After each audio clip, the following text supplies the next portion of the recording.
ഓം സന്ധി. എല്ലാവരും സന്തോഷകരമാണോ? സേവനത്തെക്കുറിച്ച് പാപ്പ എന്ത് പറയുന്നു? അങ്ങനെ ആണെങ്കിൽ മനസ്സോട് ചെയ്യുകയാണ്, ശരീരത്തോടും ചെയ്യുകയാണ്. വായം മുഴിയമ്മ പറയുന്നു. ഇതിൽ മികച്ച സേവനം എന്ന് പറയാൻ 3 വാര്യമൊന്നും കുറവില്ല. ഏതുപോലും ഒന്നും കുറവില്ല. എന്നാൽ ഒരു കാര്യത്തിൽ നിങ്ങൾ മനസ്സിലാക്കണം, ഏത് സേവനമെങ്കിലും ചെയ്യുമ്പോൾ നമ്മുടെ മുഴുവൻ മനസ്സും അതിനുള്ള ഫലം ശരിക്കും കിട്ടും എന്നാണ് പാപ്പ വിശ്വാസത്തോടെ പറയുന്നു. അത് നമ്മുടെ ജീവിതത്തെ മാറ്റിത്തരും. നമുക്ക് സേവനം ചെയ്യുമ്പോൾ അത് നമുക്ക് ഭീകരമായ സന്തോഷം നൽകുകയും മനസ്സിലാകുകയും ചെയ്യും.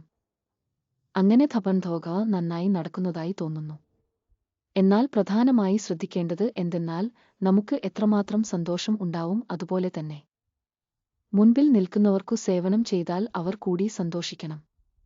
അവരുടെ അനുഗ്രഹം നമുക്ക് ലഭിക്കണം.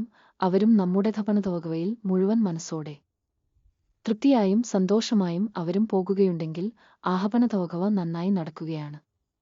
അത് നമ്മുടെ ബോധി നമുക്ക് ലഭിക്കട്ടെ. ഓം സന്ധി.